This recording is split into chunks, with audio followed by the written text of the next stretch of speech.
নমস্কাৰ দৰ্শক, দিনটোৰ আটাইতকৈ বেছি গুৰুত্বপূৰ্ণ খবৰসমূহৰ সৈতে আপোনাক ৰাইজৰ বাতৰিলৈ স্বাগতম জনাইছো।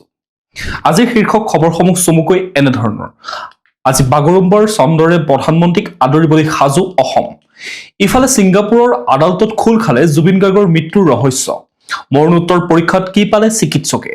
নিষেধাজ্ঞা নেওচি চলিল আহতগুৰিৰ মহযুঁজ আৰু মহানগৰীত আৰক্ষীৰ জালত পৰিল বেংক বিষয়াৰ মুখা পিন্ধা প্ৰবঞ্চক। বিশ্ব বেংকৰ অনুমোদনৰ পৰা IMFৰ প্ৰতিবেদনত ভাৰতৰ জয় জয়কাৰ।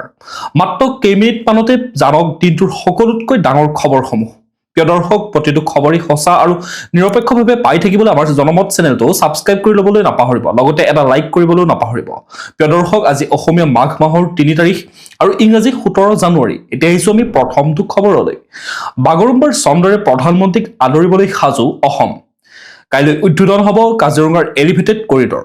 এমাহৰ ভিতৰতে দ্বিতীয়বাৰৰ বাবে অসম ভ্ৰমণলৈ আহিব প্ৰধানমন্ত্ৰী মোদী। আজি 17 জানুৱাৰী দুদিনীয়া কাৰ্যসূচীৰে ৰাজ্যত উপস্থিত হ'বলগীয়া প্ৰধানমন্ত্ৰীগৰাকীয়ে কেইবাটাও অভিলাষী প্ৰকল্পৰ আধাৰশিলা স্থাপন কৰাৰ লগতে ৰেল সেৱাৰ ফ্লেগ অফ কৰিব। 10,000 নৃত্যশিল্পীৰে বাগৰুম্বাৰ আদৰণি। প্ৰধানমন্ত্ৰীৰ এই ভ্ৰমণৰ অন্যতম আকৰ্ষণ হ'ব গুৱাহাটীৰ অৰ্জুন ভোগেশ্বৰ বৰুৱা ক্ৰীড়া ষ্টেডিয়ামৰ এক বিশেষ সাংস্কৃতিক কাৰ্যসূচী। 17 জানুৱাৰীৰ সন্ধিয়া প্ৰধানমন্ত্ৰীয়ে একেলগে 10,000 শিল্পীয়ে পৰিৱেশন কৰিবলগীয়া বড়ো লোকনৃত্য বাগৰুম্বা প্ৰত্যক্ষ কৰিব। এই বৃহৎ প্ৰদৰ্শনে অসমৰ জনগোষ্ঠীয় সংস্কৃতিৰ বৰ্ণিল ৰূপ বিশ্ব দৰবাৰত দাঙি ধৰিব বুলি আশা কৰা হৈছে। কাজিৰঙা আৰু ৰেল যোগাযোগত নতুন মাত্ৰা। ভ্ৰমণৰ দ্বিতীয় দিনা অৰ্থাৎ 18 জানুৱাৰীত প্ৰধানমন্ত্ৰী মোদীৰ কলিয়াবৰলৈ ৰাওনা হ'ব। তাত তেওঁ 6,957 কোটি টকা ব্যয় সাপেক্ষে কাজিৰঙা এলিভেটেড কৰিডৰৰ আধাৰশিলা স্থাপন কৰিব। এই প্ৰকল্পই কাজিৰঙা ৰাষ্ট্ৰীয় উদ্যানৰ বন্যপ্ৰাণী সুৰক্ষাৰ লগতে যাতায়াত ব্যৱস্থাত এক বৈপ্লৱিক পৰিৱৰ্তন আনিব।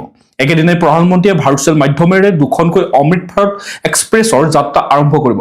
ডিব্ৰুগড়ৰ পৰা গুৱাহাটী নগৰ, লক্ষ্ণৌ আৰু কামাখ্যা ৰুটক যোৱা 20 ডিচেম্বৰত গুৱাহাটী আন্তঃৰাষ্ট্ৰীয় বিমানবন্দৰৰ নতুন টাৰ্মিনেল উদ্বোধন আৰু ডিব্ৰুগড় 10,601 কোটি টকীয়া সাৰ কাৰখানাৰ আধাৰশিলা স্থাপনৰ পিছত এই ভ্ৰমণ অত্যন্ত গুৰুত্বপূৰ্ণ বুলি বিবেচিত হৈছে। কলিয়াবৰত অনুষ্ঠিত হ'বলগীয়া বিশাল জনসভাত প্ৰধানমন্ত্ৰীয়ে ৰাজ্যবাসীক সম্বোধন কৰিব। উল্লেখযোগ্য যে 2024 চনৰ বিধানসভা নিৰ্বাচনৰ প্ৰাকখনত কেন্দ্ৰীয় চৰকাৰৰ এই ধাৰাবাহিক উন্নয়নমূলক পদক্ষেপে ৰাজ্যৰ ৰাজনীতিতো এক বিশেষ প্ৰভাৱ পেলাব বুলি চৰ্চা চলিছে। এতিয়া আহিছোঁ আমি পৰৱৰ্তী খবৰটোলৈ। ছিংগাপুৰৰ আদালতত খোল খালে জুবিন গাৰ্গৰ মৃত্যুৰ ৰহস্য। মৰণোত্তৰ পৰীক্ষাত ধৰা পৰিছে কেতবোৰ গুৰুত্বপূৰ্ণ তথ্য। জুবিন গাৰ্গৰ মৃত্যুৰ সন্দৰ্ভত ছিংগাপুৰৰ কৰোনাৰ আদালতত বুধবাৰে আৰম্ভ হোৱা শুনানিয়ে কেতবোৰ নতুন তথ্য পোহৰলৈ আনিছে। তদন্তকাৰী বিষয়ৰ সাক্ষ্য অনুসৰি 2025 চনৰ ছেপ্টেম্বৰ মাহত ছিংগাপুৰৰ লাজাৰাছ দ্বীপৰ ওচৰত সলিল সমাধি ঘটাৰ সময়ত শিল্পীগৰাকী অত্যাধিক সুৰাসক্ত অৱস্থাত আছিল আৰু তেওঁৰ লাইফ জেকেট পৰিধান কৰিবলৈ অস্বীকাৰ কৰিছিল। প্ৰথম সাক্ষীৰ ভাষ্য আৰু ঘটনাৰ বিৱৰণ। আদালতত প্ৰথম সাক্ষী হিচাপে উপস্থিত হৈ ছিংগাপুৰ পুলিচ কোষ্ট গাৰ্ডৰ সহকাৰী অধীক্ষক ডেভিড লিমে জনোৱা মতে 19 ছেপ্টেম্বৰ বিয়লি জুবিন গাৰ্গ আৰু তেওঁৰ সংগীসকলে এখন ব্যক্তিগত নাও অৰ্থাৎ ইয়ট ভাড়া কৰি ফুৰিবলৈ গৈছিল। সুৰা সেৱন কৰি থকা গাৰ্গক নিৰাপত্তাৰ খাতিৰত লাইফ জেকেট পিন্ধিবলৈ কোৱা হৈছিল যদিও তেওঁ সেয়া পিন্ধিবলৈ কেইবাবাৰো অস্বীকাৰ কৰে। পুলিচ বিষয়াজনে আদালতত কোৱা মতে প্ৰথমবাৰ জুবিন গাৰ্গে লাইফ জেকেট পিন্ধি পানীত নামিছিল যদিও অলপ পিছতে জেকেটটোৰ ডাঙৰ হোৱাৰ অজুহাত দি সেয়া খুলি পেলায়। নাওখনলৈ ঘূৰি অহাৰ পিছত তেওঁ উশাহ ল'বলৈ কষ্ট হোৱা যেন দেখা গৈছিল। তথাপিও তেওঁ পুনৰ পানীত নামিবলৈ ইচ্ছা প্ৰকাশ কৰে। এটা সৰু লাইফ জেকেট আগবঢ়োৱা হৈছিল যদিও সেয়া তেওঁ গ্ৰহণ নকৰি জেকেট অবিহনে পানীত সাঁতুৰিবলৈ ধৰে আৰু কিছু সময়ৰ পাছতে তেওঁ পানীৰ ওপৰত নিথৰ হৈ উপঙি থকা দেখা যায়। মৰণোত্তৰ পৰীক্ষাৰ চাঞ্চল্যকৰ তথ্য। মৰণোত্তৰ পৰীক্ষাৰ প্ৰতিবেদন অনুসৰি জুবিন গাৰ্গৰ শৰীৰত প্ৰতি 100 মিলিলিটাৰ তেজত 333 মিলিগ্ৰাম এলকহল পোৱা গৈছে। বিশেষজ্ঞৰ মতে এই মাত্ৰা ইমানেই বেছি যে ই এজন ব্যক্তিৰ শৰীৰৰ ভাৰসাম্য সম্পূৰ্ণৰূপে হেৰুৱাই পেলাব পাৰে। স্বাস্থ্য বিজ্ঞান কৰ্তৃপক্ষৰ পেথলজিষ্ট ডাক্তৰ চান চিজিয়াই আদালতত কয় যে গাৰ্গৰ শৰীৰত উচ্চ ৰক্তচাপ আৰু মৃগী ৰোগৰ ঔষধৰ অৱস্থিতি পোৱা গৈছে। তেওঁৰ বুকুত থকা আঘাতসমূহৰ হৃদযন্ত্ৰ সক্ৰিয় কৰাৰ চেষ্টা অৰ্থাৎ CPR কৰাৰ ফলত হোৱা বুলি চিকিৎসকগৰাকীয়ে নিশ্চিত কৰে। পৰিয়ালৰ প্ৰতিক্ৰিয়া আৰু আদালতৰ স্থিতি। শুনানিৰ সময়ত জুবিন গাৰ্গৰ খুৰাক মনোজ কুমাৰ বৰঠাকুৰ উপস্থিত আছিল। তেওঁ আদালতৰ ওচৰত আক্ষেপ কৰি কয় যে শিল্পীগৰাকীয়ে নিজাববীয়াকৈ পানীত নামিছিল নে কোনোবাই তেওঁক উৎসাহিত কৰিছিল সেই বিষয়ে পৰিয়ালে স্পষ্ট উত্তৰ বিচাৰে। ইয়াৰ প্ৰত্যুত্তৰত কৰোনাৰ এডাম নাখুৰাই স্পষ্ট কৰি দিয়ে যে এই তদন্তৰ উদ্দেশ্য কাৰোবাক দোষী সাব্যস্ত কৰা নহয়, বৰঞ্চ মৃত্যুৰ প্ৰকৃত কাৰণ আৰু পৰিস্থিতি নিৰ্ণয় কৰাহে। ইফালে কামৰূপ মহানগৰ মুখ্য ন্যায়িক দণ্ডাধীশৰ আদালতত চলি থকা এই গোচৰ পৰৱৰ্তী শুনানি 17 জানুৱাৰীত অনুষ্ঠিত হোৱাৰ কথা। অৱশ্যে নতুনকৈ নিযুক্তি পোৱা বিশেষ চৰকাৰী অধিবক্তা জিয়াউল কামাৰে জনোৱা মতে নথিপত্ৰ লাভ কৰাৰ বাবে উক্ত দিনা চাৰ্জ ফ্ৰেম হোৱাৰ সম্ভাৱনা কম। ছিংগাপুৰত চলি থকা এই গোচৰটোৰ মুঠ ৩৫জন সাক্ষীৰ সাক্ষ্য গ্ৰহণ কৰা হ'ব। সমগ্ৰ অসমৰ চকু এতিয়া এই আইনী প্ৰক্ৰিয়াৰ ওপৰত নিবদ্ধ আছে। এতিয়া আহিছো আমি পৰৱৰ্তী খবৰটোলৈ।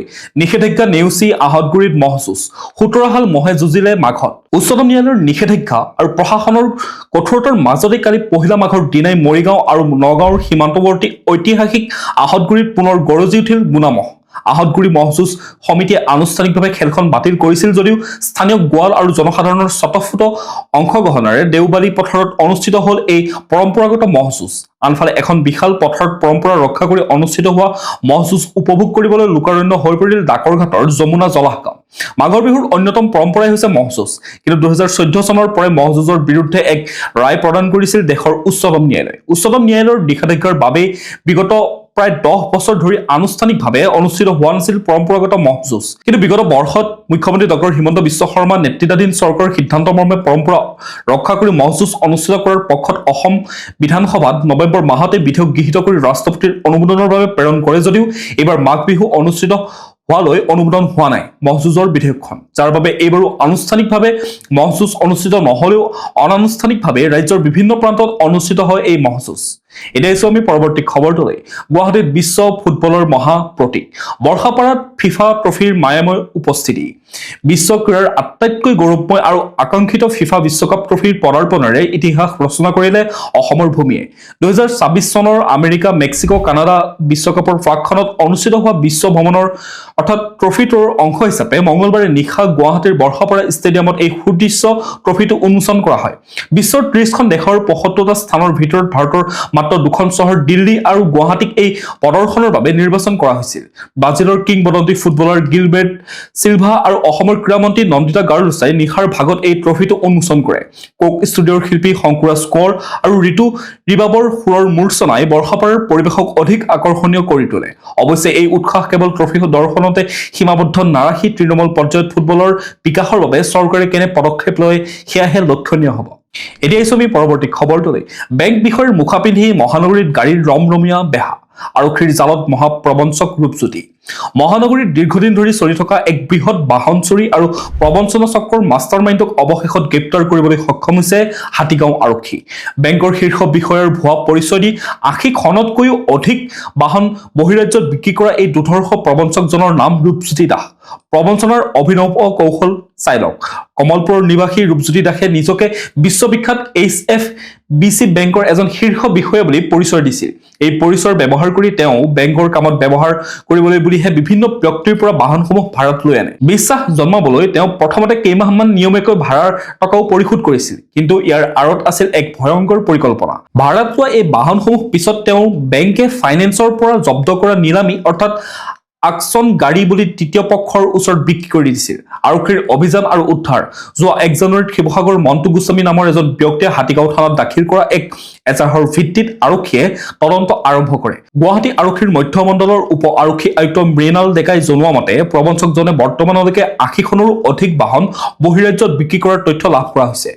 বিশেষকৈ অৰুণাচল প্ৰদেশত এই বাহনসমূহ চোৰাংভাৱে বিক্ৰী কৰা হৈছিল। হাতীগাঁও আৰক্ষীয়ে জোনাই আৰু বশিষ্ঠ আৰক্ষীৰ সহযোগত চলোৱা অভিযানত বৰ্তমানলৈকে ১২খন বাহন উদ্ধাৰ কৰিছে, য'ত অৰুণাচলৰ পৰা ৮খন আৰু অসমৰ পৰা ৪খন। এতিয়া আহিছো আমি পৰৱৰ্তী খবৰটোলৈ। ভক্তৰ বাবে সাময়িকভাৱে বন্ধ হ'ল মহামৃত্যুঞ্জয় মন্দিৰৰ দুৱাৰ। ১৬ জানুৱাৰীৰ পৰা ৩১ জানুৱাৰীলৈ সেৱা অৰ্চনাত বাধা। নগাঁও জিলাৰ বহমপুৰৰ ভেৰভেৰিত অৱস্থিত বিশ্বৰ সৰ্ববৃহৎ লিংগাকাৰ মহামৃত্যুঞ্জয় মন্দিৰত অহা ১৫ দিনৰ বাবে ভক্তৰ প্ৰৱেশ নিষিদ্ধ কৰা হৈছে। মন্দিৰ পৰিচালনা সমিতি তথা মহামৃত্যুঞ্জয় মন্দিৰ ন্যাসৰ এক বিশেষ সিদ্ধান্ত মৰ্মে আজিৰ পৰা অৰ্থাৎ ১৬ জানুৱাৰীৰ পৰা ৩১ জানুৱাৰীলৈকে ভক্তৰ বাবে মন্দিৰৰ দুৱাৰ বন্ধ থাকিব। কিয় লোৱা হৈছে এই সিদ্ধান্ত? মহামৃত্যুঞ্জয় মন্দিৰৰ ন্যাসৰ সদস্য দীপমণি গোস্বামীয়ে জনোৱা মতে মন্দিৰৰ ভিতৰভাগৰ কিছু আধৰুৱা নিৰ্মাণ কাৰ্য চলি থকাৰ বাবেই এই সিদ্ধান্ত গ্ৰহণ কৰা হৈছে। নিৰ্মাণৰ কাম চলি থকা অৱস্থাত ভক্তৰ সমাগমে কামত ব্যাঘাত জন্মাব পাৰে আৰু নিৰাপত্তাৰ দিশটো জড়িত হৈ থকাৰ পৰিপ্ৰেক্ষিতত এই পদক্ষেপ লোৱা হৈছে বুলি তেওঁ জনায়। 1 ফেব্ৰুৱাৰীৰ পৰা পুনৰ মুকলি হ'ব মন্দিৰ। ন্যাসৰ তৰফৰ পৰা জনোৱা হৈছে যে 31 জানুৱাৰীৰ ভিতৰত প্ৰয়োজনীয় নিৰ্মাণ কাৰ্য সম্পূৰ্ণ কৰাৰ লক্ষ্য লোৱা হৈছে আৰু 1 ফেব্ৰুৱাৰীৰ পৰা পুনৰ পূৰ্বৰ দৰে ভক্তসকলে মন্দিৰত পূজা অৰ্চনা আৰু দৰ্শন কৰিব পাৰিব। বৰ্তমান মন্দিৰৰ চৌহদত এই সন্দৰ্ভত জাননী জাৰি কৰি বেনাৰ আঁৰি দিয়া হৈছে যাতে দূৰ দূৰণিৰ পৰা অহা ভক্তসকল অসুবিধাৰ সন্মুখীন নহয়। এতিয়া আমি পৰৱৰ্তী খবৰটোলৈ। অসম বিশ্ববিদ্যালয়ৰ 33 সংখ্যক প্ৰতিষ্ঠা দিৱসত বিশেষ উপহাৰ। 21 জানুৱাৰীত মুকলি হ'ব ভ্ৰাম্যমাণ তাৰকাগৃহ। বিজ্ঞান শিক্ষাৰ প্ৰসাৰ আৰু মহাকাশ বিজ্ঞানৰ প্ৰতি ছাত্ৰ ছাত্ৰীক আকৰ্ষিত কৰাৰ লক্ষ্যৰে অসম বিশ্ববিদ্যালয়ত স্থাপন কৰা হৈছে এক অত্যাধুনিক ভ্ৰাম্যমাণ তাৰকাগৃহ অৰ্থাৎ মোবাইল প্লেনেটৰিয়াম।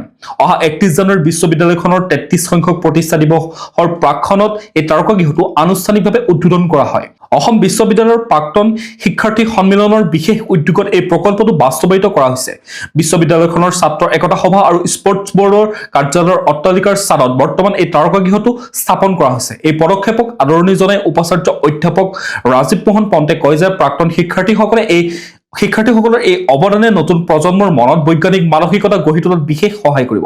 কি এই তাৰকামণ্ডল? নেশ্যনেল কাউন্সিল অফ ছায়েন্স মিউজিয়ামৰ দ্বাৰা বিকশিত এই পৰ্টেবল প্লেনেটৰিয়ামটোৰ নাম দিয়া হৈছে তাৰামণ্ডল। ইয়াৰ বৈশিষ্ট্যসমূহ হ'ল ভ্ৰাম্যমাণ সুবিধা। ইয়াক অতি সহজে এটা স্থানৰ পৰা আন এটা স্থানলৈ নিব পাৰি। অত্যাধুনিক প্ৰযুক্তি। ইয়াৰ ভিতৰত থকা উন্নত প্ৰজেকশ্যন ছিষ্টেমৰ জৰিয়তে আকাশৰ নক্ষত্ৰমণ্ডলৰ এক বাস্তৱিক অনুভৱ লাভ কৰিব পাৰি।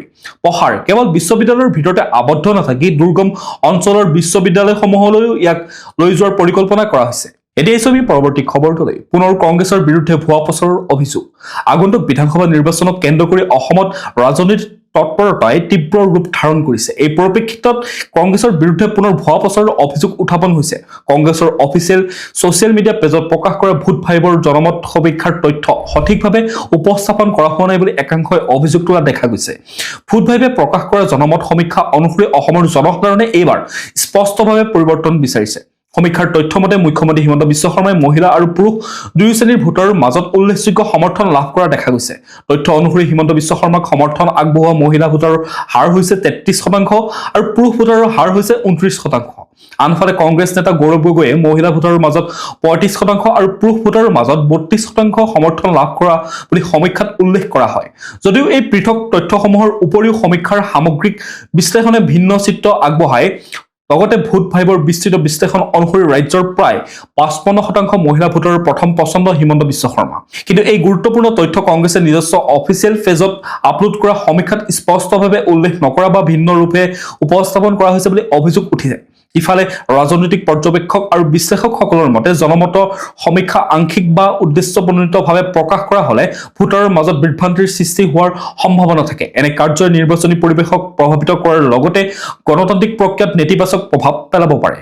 এতিয়া আমি পৰৱৰ্তী খবৰটোলৈ। অসমত 40 লাখ শিক্ষাৰ্থীৰ দক্ষতা বিকাশৰ উদ্দেশ্যে 3টা প্ৰকল্পত বিশ্ব বেংকৰ অনুমোদন। বিশ্ব বেংকে ৰাজ্যৰ প্ৰশাসন ব্যৱস্থাৰ উন্নয়ন, সকলো বতৰৰ অনুকূল আন্তঃগাঁথনি নিৰ্মাণ আৰু সেৱা প্ৰদান প্ৰক্ৰিয়া সুচল কৰি তোলাৰ লগতে 40 লাখ শিক্ষাৰ্থীৰ দক্ষতা বিকাশৰ উদ্দেশ্যে 3টা প্ৰকল্পত অনুমোদন জনাইছে। ভাৰতৰ বাবে থকা বিশ্ব বেংকৰ কাৰ্যবাহী সঞ্চালক পল প্ৰচিয়ে প্ৰকাশ কৰা মতে $35 কোটি ৰূপায়ণ কৰিবলগীয়া অসম দুৰ্যোগ অনুকূল পথ উন্নয়ন প্ৰকল্পই বিশেষকৈ পাহাৰীয়া ঠাইসমূহত সকলো বতৰৰ বাবে অনুকূল পথ নিৰ্মাণত সহায় কৰিব আৰু জনজাতীয় তথা গ্ৰামাঞ্চলৰ যাত্ৰীসকলৰ যাত্ৰাৰ সময় ৰাহি কৰাত সহায় কৰিব। এই প্ৰকল্পই ৰাজ্যৰ উত্তৰ পূৰ্বাঞ্চলৰ যাতায়াত আৰু পৰিবহণ ব্যৱস্থা শক্তিশালী কৰি তুলিব। এই প্ৰকল্পই ৰাজ্যৰ 50,000ৰো অধিক যুৱক যুৱতীৰ বাবে কৰ্মসংস্থাপনৰ পথো প্ৰশস্ত কৰিব। একেদৰে $25 কোটি ৰূপায়ণ কৰিবলগীয়া অসম বিদ্যালয় শিক্ষা আৰু কিশোৰ কল্যাণ প্ৰকল্পৰ অধীনত ৰাজ্যৰ প্ৰাথমিক বিদ্যালয়ৰ 20 লাখ ছাত্ৰ ছাত্ৰীৰ ফলাফল উন্নত কৰাত সহায় কৰিব আৰু 10ৰ পৰা 19 বছৰ বয়সৰ অন্য 20 লাখ যুৱক যুৱতীৰ কৰ্মসংস্থাপনৰ বাবে প্ৰয়োজনীয় প্ৰশিক্ষণৰ প্ৰদানৰ ব্যৱস্থা কৰা হ'ব। $8 কোটি কাৰ্যকৰী কৰিবলগীয়া অসম প্ৰশাসন আৰু সেৱা প্ৰদান কাৰ্যসূচীয়ে আবণ্টন আৰু ৰাজহুৱা সম্পদৰ ব্যয়, প্ৰশাসনিক সেৱা প্ৰক্ৰিয়াটো আৰু ডাটা প্ৰণালীকে ধৰি ৰাজহুৱা বিত্তীয় ব্যৱস্থা শক্তিশালী কৰি তুলিব। এতিয়া আমি পৰৱৰ্তী খবৰটোলৈ। বিস্ফোৰক গৌৰৱ গগৈ। সৰ্বানন্দ সোণোৱালক নিঃশেষ কৰাৰ ষড়যন্ত্ৰত লিপ্ত হিমন্ত বিশ্ব এণ্ড কোম্পানী। অসমৰ ৰাজনীতিত পুনৰ তীব্ৰ আক্ৰমণ প্ৰত্যাক্ৰমণৰ ঢৌ।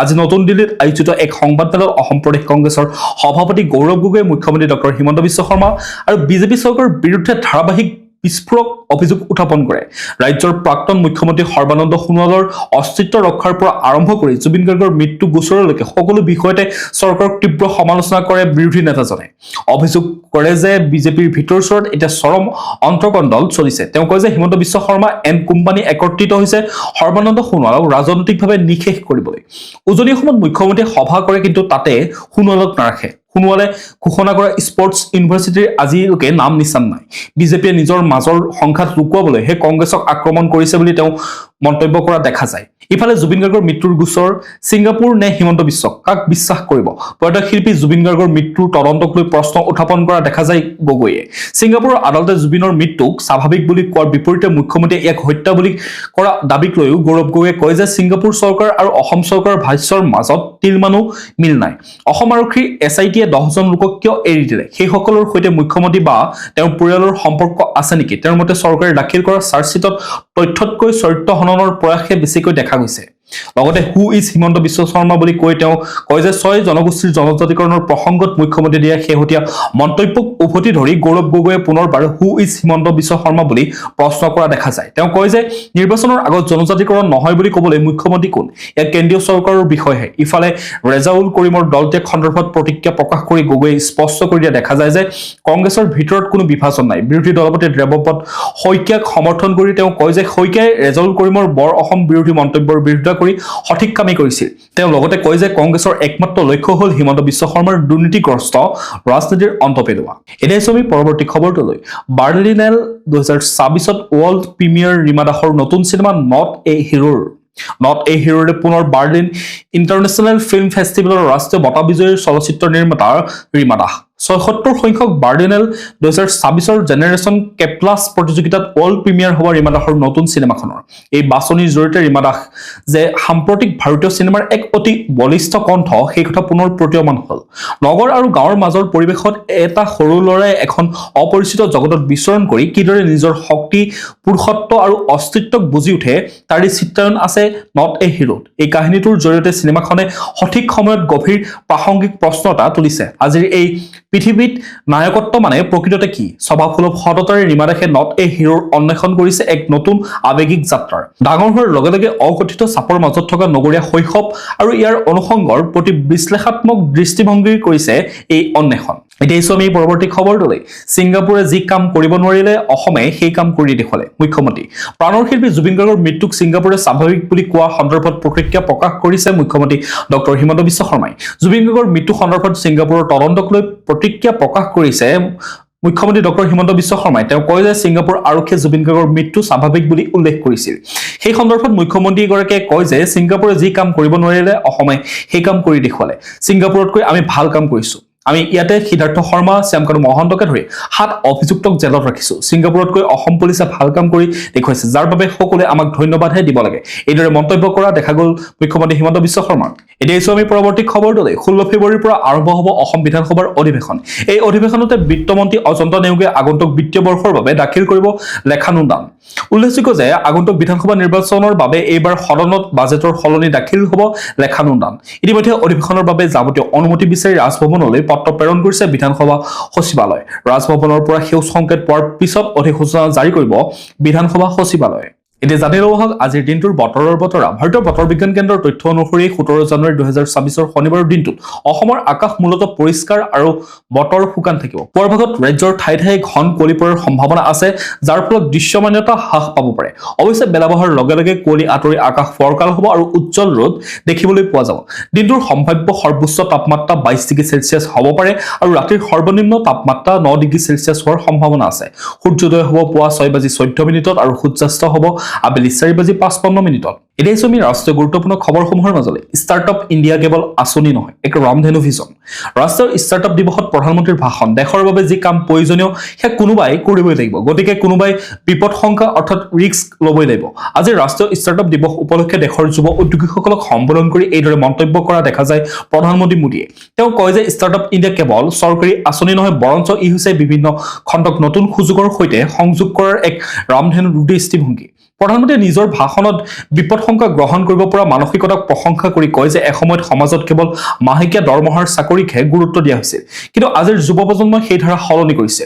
তেওঁ কয় যে যিবোৰ কাম পূৰ্বৰ চৰকাৰসমূহে ক্ষমতা হেৰুৱাৰ আশংকা দশক ধৰি এৰাই চলিছিল, মই সেইবোৰ গ্ৰহণ কৰাটো দায়িত্ব বুলি গণ্য কৰি আহিছো। যিবোৰ ধাৰণা এসময়ত অস্পৰ্শিত আছিল, সেইবোৰ এতিয়া একোজন যুৱকৰ বাবে ফেশ্বন বা গৌৰৱৰ বিষয় হৈ পৰিছে। প্ৰধানমন্ত্ৰীয়ে ভাৰতীয় ষ্টাৰ্টআপ জগতত মহিলাৰ বৰ্ধিত অংশগ্ৰহণৰ শলাগ লয়। তেওঁ উল্লেখ কৰা অনুসৰি বৰ্তমান ভাৰতৰ 45% স্বীকৃতিপ্ৰাপ্ত ষ্টাৰ্টআপৰ অন্তত এগৰাকী মহিলা পৰিচালক আছে।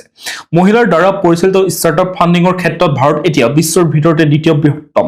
2014 চনৰ পৰা বৰ্তমানলৈকে ভাৰতৰ ষ্টাৰ্টআপ পৰিৱেশতন্ত্ৰত হোৱা পৰিৱৰ্তনৰ খতিয়ান দাঙি ধৰি মোদীয়ে কয় যে 10 বছৰৰ পূৰ্বে দেশত 500তকৈ কম ষ্টাৰ্টআপ আছিল, যি সংখ্যা এতিয়া 2 লাখ অতিক্ৰম কৰিছে। 2014 চনত দেশত মাত্ৰ 4টা ইউনিকৰ্ণ আছিল, কিন্তু আজিৰ ভাৰতত 125টা সক্ৰিয় ইউনিকৰ্ণ আছে। প্ৰধানমন্ত্ৰীয়ে কয় যে 2016 চনৰ 16 জানুৱাৰীত আৰম্ভ হোৱা এই কাৰ্যসূচীয়ে কেৱল মহানগৰীতে আবদ্ধ নাথাকি গাঁও ভূঞেও বিয়পি পৰিছে। ইয়াৰ ফলত ভাৰতত এতিয়া সংস্থাপন বিচাৰি ফুৰাৰ পৰিৱৰ্তে সংস্থাপন সৃষ্টিকাৰী দেশ হিচাপে গঢ়ি উঠিছে। অনাগত সময়ত যেতিয়া ভাৰতৰ বিকাশৰ কাহিনী লিখা হ'ব, তেতিয়া এই যুৱ উদ্যোগীসকলৰ নাম স্বৰ্ণাক্ষৰে লিপিবদ্ধ হ'ব বুলি তেওঁ আশা প্ৰকাশ কৰে। এতিয়া আহিছো আমি পৰৱৰ্তী খবৰটোলৈ। এতিয়া ডাকুৱালে আপোনাৰ ঘৰলৈ আহি বনাব আপোনাৰ জীৱিতৰ প্ৰমাণপত্ৰ। কেনেকৈ কৰিব আবেদন? কৰ্মচাৰী ভৱিষ্যত নিধি সংগঠনে পেঞ্চনভোগীৰ বাবে এক সকাহ আৰু অত্যন্ত উপযোগী সুবিধা প্ৰদান কৰিছে। বৰ্তমান পেঞ্চনাৰসকলে প্ৰতি বছৰে ডিজিটেল জীৱিতৰ প্ৰমাণপত্ৰ তৈয়াৰ কৰিবৰ বাবে বেংকত শাৰী পাতিবও নালাগে আৰু EPFOৰ কাৰ্যালয়ৰ পৰিক্ৰমাও কৰিব নালাগে।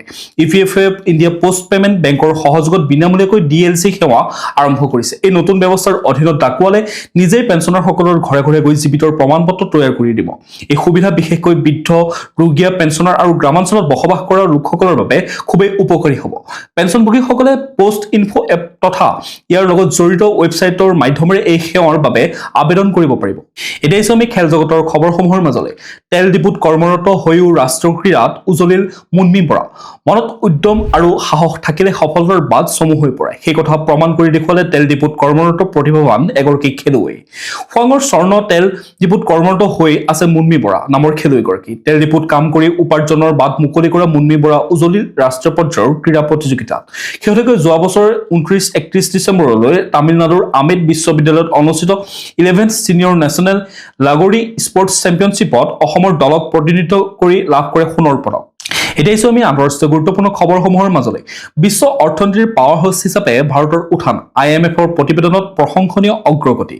বিশ্বৰ অৰ্থনৈতিক অনিশ্চয়তাৰ মাজতো ভাৰতৰ সামগ্ৰিক উন্নয়নক লৈ উচ্চ ধাৰণা পোষণ কৰিছে আন্তঃৰাষ্ট্ৰীয় মুদ্ৰা নিধি সংগঠন চমুকৈ IMFে। প্ৰতিষ্ঠানটোৰ মতে ভাৰত বৰ্তমান বিশ্বৰ বাবে এক মূল উন্নয়নৰ চালিকা শক্তি অৰ্থাৎ গ্ৰোথ ইঞ্জিন হৈ পৰিছে। বৃহস্পতিবাৰে ৱাশ্বিংটনত আয়োজিত এক সংবাদমেলত IMFৰ যোগাযোগ বিভাগৰ সঞ্চালক জুলি কুজাকে ভাৰতৰ অৰ্থনৈতিক স্থিতিৰ ওপৰত এই গুৰুত্বপূৰ্ণ মন্তব্য কৰা দেখা যায়। IMFৰ শেহতীয়া মূল্যায়ন অনুসৰি ভাৰতৰ অৰ্থনৈতিক বিকাশৰ গতি আশা কৰাতকৈ অধিক শক্তিশালী ৰূপত ধৰা দিছে। জুলি কুজাকে জানিবলৈ দিয়ে যে 2025-26 বিত্তীয় বৰ্ষৰ বাবে ভাৰতৰ উন্নয়নৰ হাৰ 6.6% হ'ব বুলি প্ৰক্ষেপ কৰা হৈছে। শক্তিশালী ঘৰুৱা চাহিদা আৰু ক্ৰমবৰ্ধমান উপভোক্তা বজাৰৰ বাবে এই অগ্ৰগতি সম্ভৱ হৈ উঠিছে। বিশেষকৈ তৃতীয় ত্ৰৈমাসিকৰ তথ্যসমূহে বিশ্ব অৰ্থনীতিবিদসকলক আচৰিত কৰি তুলিছে। অহা সপ্তাহত IMFে তেওঁলোকৰ ৱৰ্ল্ড ইকনমিক আউটলুক আপডেট মুকলি কৰিব। জুলি কুজাকে ইংগিত দিছে যে ভাৰতৰ শেহতীয়া তথ্যসমূহৰ ওপৰত ভিত্তি কৰি পূৰ্বৰ পূৰ্বাভাসসমূহ পুনৰীক্ষণ কৰি অধিক উন্নীত কৰাৰ সম্ভাৱনা আছে। তেওঁ লগতে কয় যে ভাৰতৰ উন্নয়ন অতি শক্তিশালী হৈছে আৰু ই বিশ্বৰ অৰ্থনীতিৰ সম্প্ৰসাৰণত এক নিৰ্ণায়ক ভূমিকা পালন কৰিছে। বিশ্বৰ বহু উন্নত দেশৰ অৰ্থনীতি স্থিমিত হৈ পৰাৰ সময়ত ভাৰতৰ এই ধাৰাবাহিক উত্থানে গোলকীয় বজাৰত এক ইতিবাচক প্ৰভাৱ পেলাইছে। IMFৰ মতে ভাৰতে কেৱল নিজৰ বাবেই নহয়, বৰঞ্চ সমগ্ৰ বিশ্বৰ অৰ্থনৈতিক স্থিৰতাৰ এক মুখ্য কাৰক হিচাপে কাম কৰি আহিছে। অহা সপ্তাহত প্ৰকাশ পাবলগীয়া পূৰ্ণাংগ প্ৰতিবেদনত ভাৰতৰ ভৱিষ্যত অৰ্থনৈতিক স্থিতি আৰু বিশ্ব অৰ্থনীতিৰ বাবে ইয়াৰ তাৎপৰ্যৰ এক অধিক স্পষ্ট ছবি প্ৰতিফলিত হ'ব। প্ৰিয় দৰ্শক, আজিৰ দিনটোৰ গুৰুত্বপূৰ্ণ খবৰসমূহ আছিল ইমানেই। আপোনালোকে যদি এতিয়াও আমাৰ চেনেলটো ছাবস্ক্ৰাইব কৰি ল'বলৈ পাহৰি গৈছে, অনুগ্ৰহ কৰি চেনেলটো ছাবস্ক্ৰাইব কৰি ল'ব, লগতে নটিফিকেশ্যন বেল আইকনটো প্ৰেছ কৰি ৰাখিব যাতে প্ৰতিদিনে এনেধৰণে আপডেটসমূহ পাই থাকে। লগতে ভিডিঅ'টো ভাল পালে এটা লাইক কৰি থৈ যাব আৰু কমেণ্টত আপোনাৰ মতামত দিবলৈ নাপাহৰিব। কাইলৈ পুনৰ একে সময়তে লগ পোৱাৰ প্ৰতিশ্ৰুতিৰে আপোনাক বহুত বহুত ধন্যবাদ জ্ঞাপন কৰিছোঁ।